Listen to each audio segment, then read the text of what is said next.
At my son's wedding, my new daughter-in-law smirked and told her rich parents, "This is the burden our family has to tolerate." Everyone laughed until her father went pale and said, "Wait, aren't you the one who owns half my shares?" My son, David, was 32, a marketing whiz who'd worked his tail off to build a solid career. He'd been dating Samantha Mitchell for 8 months, and I'd met her twice. 2 awkward dinners where she'd quizzed me about my modest lifestyle and hinted I might need help managing expenses as I got older. Subtle, right? When David announced they were getting married, I was thrilled for him. He deserved happiness, especially after losing his dad. The wedding was at the Mitchell family estate, 50 acres of Connecticut perfection, with a chapel that could seat a small army and gardens that screamed old money. Samantha floated down the aisle in a gown that probably cost more than my car, and David, he looked like the happiest man alive, his smile brighter than it had been since Tom passed. I picked my outfit carefully, a navy dress from Macy's paired with my grandmother's pearl necklace, nothing to make me stand out. I'd learned long ago that blending in was the key to keeping my secrets safe. See, most people think wealth looks like diamonds and Lamborghinis. They don't expect a woman in a sensible dress who shops at Target and drives a Honda Accord. That's exactly how I wanted it. The ceremony was beautiful, even if Samantha's mom, Patricia, kept eyeing me like I was a smudge on her perfect day. The reception? Pure extravagance, ice sculptures, a 12-piece orchestra, flowers that could have funded a small business. I found a quiet corner table, sipping sparkling water,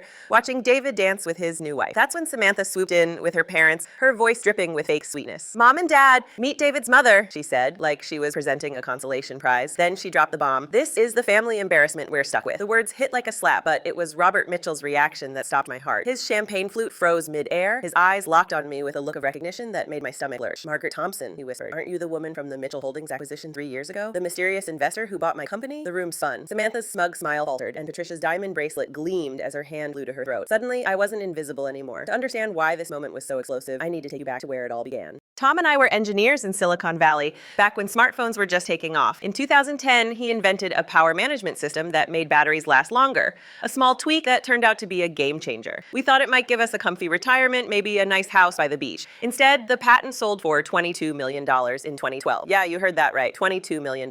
David was 24, fresh out of grad school, full of ambition. Tom and I made a choice. We told him we'd gotten a substantial settlement, enough to live well, but nothing crazy. He assumed it was a few million, tops, and never questioned it. We wanted him to build his own life, not coast on ours. That $22 million was just the start. Tom had a knack for spotting undervalued investments, blue chip stocks, real estate in up-and-coming areas, tech startups with solid bones. We were careful, strategic, and by the time he died in 2020, our portfolio was worth over $800 million. I kept it growing, quietly acquiring companies like Mitchell Holdings, Robert's failing business, which I bought through a shell company in 2022. He'd overexpanded, taken on bad debt, and nearly tanked it. I saw potential, stepped in, and turned it around. The irony? While Samantha was side-eyeing my modest life, I was the one keeping her family's lifestyle afloat. Back to that reception. Robert's words, "Aren't you that mysterious investor?" hung in the air like smoke. Samantha's confusion was almost comical, but I knew the jig was up. "I'm sorry, Robert," I said, meeting his gaze. "I think you've got me confused with someone else." But we both knew the truth. I'd been in that boardroom 3 years ago, sitting quietly while my attorneys handled the deal. He'd barely noticed me, assuming I was just some executive's wife. Now, the pieces were clicking, and Samantha's perfect world was about to tilt. I slipped out of the reception early, claiming exhaustion, but really, I needed to think. 15 years of careful secrecy had cracked in one moment. The next morning, David showed up at my apartment, pacing like a caged tiger. "Mom, what happened last night?" he demanded. Robert pulled me aside, asking about Dad's patents and your investments. "He thinks you're some kind of secret tycoon." I sipped my coffee, trying to stay calm. This was the conversation I dreaded. David had built his career on his own. 60-hour weeks, promotions earned through grit. How could I tell him I could have bought his company 100 times over? That the house he'd saved for was pocket change to me? "David, sit down," I said softly. "We need to talk." Before I could start, my phone buzzed with a text from Samantha. "Margaret, I think we should have lunch today. There are some things David and I would like to discuss." I showed David the message, and his face tightened. "What does she want?" he asked. I had a hunch. Samantha wasn't one to let a mystery go unsolved, especially if it smelled like money. We met at the most expensive restaurant in town because, of course, she'd pick a place that screamed status. Samantha was already seated, her blonde hair catching the sunlight, her designer suit straight out of Vogue. "Margaret, David, thank you for coming," she said, her smile all charm and calculation. She ordered a Bordeaux that cost more than a week's groceries, making it clear this wasn't just a friendly chat. "I was talking to Daddy last night," she said, leaning in. "He shared some fascinating stories about corporate acquisitions and anonymous investors." Her eyes locked on mine, daring me to flinch. I sipped my wine, waiting. She went on, all business school confidence, talking about discreet investors and substantial wealth. Then she pulled out her phone, showing a grainy photo from a news article about the Mitchell Holdings acquisition. There I was, half hidden behind lawyers, in a navy dress. "The posture, the height, it's remarkably similar to yours, Margaret," she said, her voice dripping with gotcha. David stared at the photo, realization dawning. I had to hand it to her. She was thorough. But she'd just stepped into a game I'd been playing for 15 years. "Quite a coincidence," I said calmly. Samantha's smile sharpened. "Coincidences like how someone paid $800 million for Daddy's company, then vanished, or how our family family's financial trouble started right after? David's hands shook as he set down his glass. Mom, please tell me you're not who she thinks you are. I looked at my son, the boy I'd raised to value hard work over handouts, and felt my heart crack. David, there are things about your dad's patents and our investments I never told you. Samantha's triumph was palpable, but she had no idea what she'd just unleashed.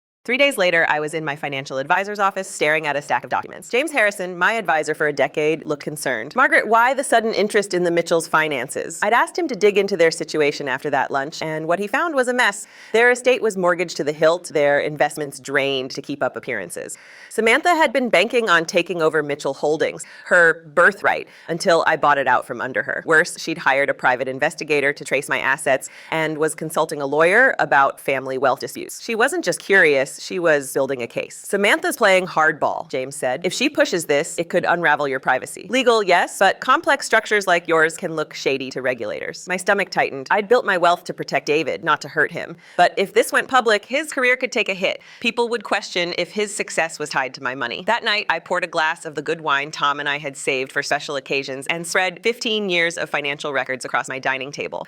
The numbers told a story of patience. $22 million to $50 million by 2015, $200 million by 2018, over $800 million by 2020. I owned stakes in 12 companies, held 17 tech licenses, and had my fingers in everything from renewable energy to biotech. Samantha thought she'd cornered me, but she'd underestimated the wrong woman. David and Samantha came over the next evening, her portfolio in hand, ready to pitch a family foundation funded by my money. We'd start with $50 or $60 million, she said, like it was nothing. Equal votes for you, me, and David. The audacity floored me. I pulled out my own folder showing her investigation records, her private investigator, her lawyer, her new credit accounts betting on a big payout. David's face crumpled as the truth hit. Samantha, you hired investigators? He asked, voice breaking. She stammered, but I pressed on, laying out her family's financial ruin. 80% mortgage, drained accounts, and Robert's income tied to my company. You thought you'd married into money? I said, but you married my son, and I'm done being underestimated. David looked at her, pleading for an answer to one question. Did you marry me for love or for money? Her silence was louder than any confession. Things escalated fast. Samantha filed regulatory complaints alleging insider trading and shady ownership structures. She filed for separation, citing undisclosed family assets. David was devastated, questioning everything, including me. I don't even know who you are anymore, he said, and it cut deeper than anything. The final showdown was in James's conference room. Samantha, her lawyer, and her parents faced off against me and David. They demanded a trust, access to my wealth. I countered with an offer, $5 million to walk away forever, plus I'd save their house and Robert's job. David was stunned. Mom, you're buying my freedom? He asked. No, I said, I'm giving you clarity. Samantha took the money. By 5 p.m. the next day, papers were signed and she was gone. David filed for divorce, and 6 months later, he called me about Sarah, a teacher who thought my reliable car meant I had my priorities straight. For the first time in years, I felt like I could breathe. I'd spent 15 years hiding to protect my son, but now I knew the difference between being invisible and being private. And if Sarah tries digging into our finances, well, let's just say I've got a few moves left.